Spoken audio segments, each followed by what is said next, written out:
I'd like to share my perspective as a proudly gay, gender non-binary person, and more specifically as an ordained minister in the United Church of Christ, a church that strives to spread the understanding that religion is about opening one's heart, not closing one's mind. Conversion therapy is violence, and you need to make it illegal. We know conversion therapy is violence because it constitutes abuse, a form of abuse specifically known as gaslighting. Gaslighting is defined as the act of manipulating someone by psychological means into questioning their own sanity.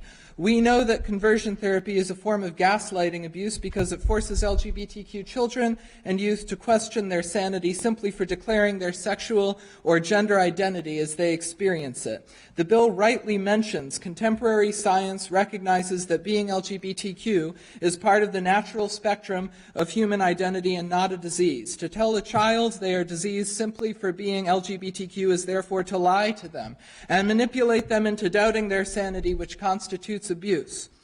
I strongly urge you to pass this bill. I currently serve as the associate pastor of a church. My partner is a man I love deeply.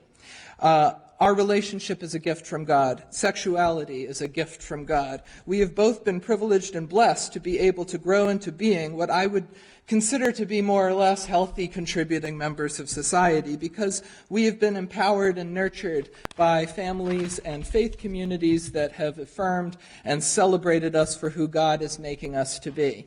Over the years, I have met fellow queer people far less fortunate and privileged than myself.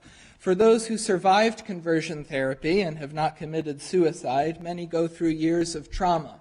Unable to hold jobs, unable to form relationships. Many struggle with addiction as they struggle with the hatred they've internalized because of the abuse that was heaped on them and imposed on them by false prophets who slander the God of love with their hatred. All persons are made in the image of God. That's 2 minutes. Okay. Yes. All right. I'll hold the bill. I have a written Is that like a final blessing? I'm also submitting a written statement for Reverend Jean and the State Council of Churches.